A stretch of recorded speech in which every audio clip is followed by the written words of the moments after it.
Good morning and welcome to the new episode of Dr. Lamba's Awakening Call. This is a strange word, and India is a country of contradictions. And yet, somehow or the other, this is a very resilient country. You never know what might happen. It takes up the presidency of G20 countries. And then we find that the fiscal deficit of this country is the highest in G20. How would it do to control and suggest ways and means to bring in frugality, to bring in efficiency in public expenditure, if it cannot do it itself? It is growth oriented, it's creating more jobs, more livelihoods. It's also leading in the environmental protection. And yet, it has to present a credible policy framework to tame inflation, especially food inflation, while protecting, as I said, overall financial stability. So this is a paradigm which has got to be faced by the Indian leadership. And of course, the intellectuals supporting that. The biggest issue is that in all G20 countries, there has been a massive stimulus, and that was injected to circumvent the fear of recession during COVID. So the pro-liquidity policies have come back to haunt. They are like a ghost which comes back to haunt you in the form of excessive liquidity, and that results in inflation. People blame the government, yes, because the government injected the massive stimulus. But in case the government had not done it, then that would have been a disaster and a worse disaster. Then why I'm talking the fiscal deficit? So first is the liquidity and the inflation. Second is the looming clouds of war emanating from the Ukraine-Russia crisis. That's never ending. 8 months have passed, and yet the fear of the nuclear war haunts. And it's very live fear. It's not something which is just academic. No. Then the climate change, the global warming effect, all that changes it. And intense heat waves, floods, droughts, and they again hit the food prices. So ultimately, inflation and the excess liquidity is a problem. And that results in the debt. There are globally inflationary trends. India is lucky, let me tell you. The inflation in India is not that bad the way the local media over there, the newspapers and the TVs shout out. I mean, when you listen to the Indian TV, sometimes you feel that this country is at the end of the tether. No, it's not. Now look at countries like Turkey. Food inflation is 103%. Argentina, food inflation is 91.6%. Canada, 26%. USA, 32%. India, 10%. Even in Germany, food inflation is 17.7%. And yet, people are trembling with fear as if the hammers have fallen. And it's a unprecedented phenomena in the decades, I agree, but not something which is exclusive to India. And we forget that the fiscal deficit is increasing. But India is in a much better position to fight because the latest report is the food inflation is 7 to 10%, not even 10%. And I can tell you, but this is not the end. The real inflation is about to come, and India is likely to touch 20%. Because when the new season comes, then the further stimuli, more taxes,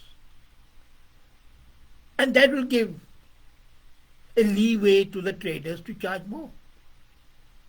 The good thing is that India is taming inflation while scoring the highest GDP growth. And according to IMF World Economic Outlook, as I discussed, India's economic growth in 2023 is going to be 6.1%. That's a maximum in the world. In terms of GDP growth, China is likely to be at 4.4%, US at 1%, Eurozone at 0.5%, and UK just 0.3%. Now compare 0.3% to 6.1%. And even China, 4.4%, Canada, 1.8%. But when the GDP growth is there, there's a counter point, and that is that the global growth is going to tumble from 6% in 2021. In this year, 2022, it was 3.2%, and next year it's going to be 2.7%. So the global growth coming down is going to impact the inflation badly. Now, the biggest problem is that the economies of the advanced countries would suffer more. 2.4% it was in 22, and it's likely to be 1.1% in 23. But there's no consolation. I don't believe that if your neighbor is doing bad, then if you're doing bad, it's okay. No. China's growth has been downgraded to 3.2% in 3.2, and that is terrible. Now, what has the situation taught India? What are the lessons which India can teach the world as president of G20? That's the basic question. First, we have got to recognize the fact that against the global background of inflation and growth, India stands tall, unparalleled. Now, whether it's the policies of the government or whether it's the capability of the entrepreneurs or whatever, all factors combined, there is more easily accessible services. Some laws have been changed, but overall, the global backdrop of inflation and growth is not as bad for India as for others. So that is a lesson which India can provide to G20 countries and to the world in general.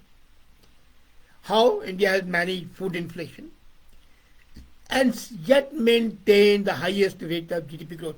Now this is a strange paradigm.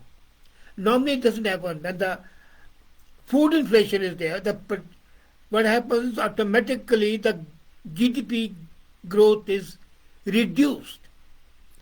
But here inflation has been there and it has been managed. And also the economic growth, as we have seen, is going to be the maximum in the world. Would you believe that talking of inflation, I talked of the G20 countries, but Africa is still worse. Now, India can present here an agenda for the global south. And it must invite the African Union to the G20 meeting, because Africans are struggling the most. And that is because of the highly, shall I say, discriminatory attitude. They talk all helping Africa, but the main aim is to get the benefit from Africa, not to help them. Now, what India can do is represent an agenda for the global south. Invite African Union, because they are suffering worse from the food inflation and no fault of theirs. That's a tragedy. So what we need is a three C's. India has to adopt three C's and automatically the debt would reduce. Their coordination, cooperation and collaboration. What you need is a synchronized manner for Reserve Bank of India, for the Ministry of Finance, the Ministry of Food, the Commerce Ministry, Defense Ministry, to manage inflation and growth. So there has to be a coordination and cooperation. India has to work like an orchestra. When an orchestra plays, to create a symphony, they have to use the instruments in tandem. It cannot be done only by the conductor. Each player has to play a role. Here the conductor is the Reserve Bank of India. And as I've said many times, unfortunately the Indian Foreign Minister is not competent enough to manage the finance. With all the regard for Nirmala, she doesn't have the acumen which a finance minister should have. And this lesson, the coordination which is being done now at the behest of the Governor of Reserve Bank, I had a talk with him a few days back. And he is the first person who is not a banker, who is not an economist, and who is the Governor of Reserve Bank. He is Masters in History from Delhi University, so I know him very well. And this is for the first time that a non-academician, non-economist, and he's doing much better, he has coordinated and synchronized the working of RBI with the Minister of Finance and with the other ministries. But India still faces a dilemma. And that dilemma is fiscal deficit versus the high economic growth. India has challenges. First, the GDP growth prospects are brightest. But fiscal deficit at 9.9% is the highest in all G20 countries. What does that show? That shows bad macroeconomic management, and this is the failure of the finance ministry. The macroeconomic management is not appropriate, not proper. Then, the second challenge is there is no regard for the Fiscal Responsibility and Budgetary Management Act of 2003. Long back, this act was passed in 2003. And that's not being given due recognition. And that's not being acted upon. Third, the legislation had envisaged bringing down the fiscal deficit to 3% of GDP. Right from 2003 when this act was passed till today, 2023, now 20 years, no government has done anything to show fiscal responsibility and management, budgetary management. No. And if India can bring in the fiscal deficit to the calibrated manner, to 3 to 4% in next year or in next 2 years, and that without jeopardizing the growth, then that would show that India deserves to be called a world leader. Because that would be a revolutionary step in macroeconomic management. It's not impossible, let me tell you. It can be done if efficiency in public expenditure is kept at a high priority. Now what to do? There is a way ahead to do that. First is stay away from the revdi culture, what Modi wants to call it. I'll call it doles, gifts, freebies. No, stop them. Then the irrational subsidies. They have already taken the attention of the Election Commission as well as Supreme Court, should be stopped with an iron hand.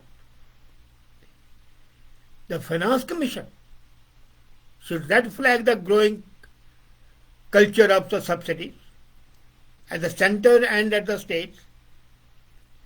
And the time has come to say, stop it, stop this nonsense. The politicians cannot keep on playing ducks and drakes with the people's money. Then there's a need for targeted subsidies at the same time for the most vulnerable. At the lowest level, yes, but they should be targeted subsidies.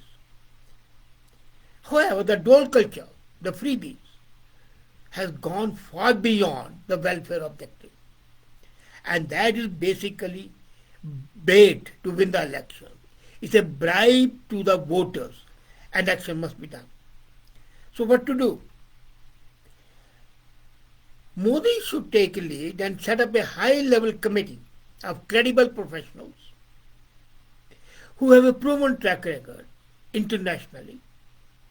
They should look at this as just ways and means. And purpose, bring in frugality, bring in efficiency in public expenditure, both at the federal level, central level, and at the state level. And there's need to convert these freebies into growth-oriented subsidy, creating more jobs, livelihoods, and environmental protection. So, the G20 members are using monetary policy tools to reduce inflation pressure.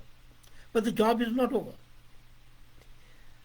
This is going to be a test case for G20 countries and for India particularly, whether they can bring the fiscal deficit down without increasing inflation or not.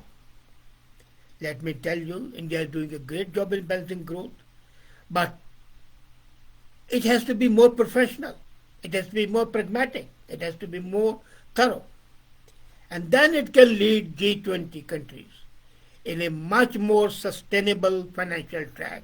And that would be the real progress of India. That would be making India the Vishwa Guru. And Vishwa Guru means the teacher of the world. Can Modi government do it? It can.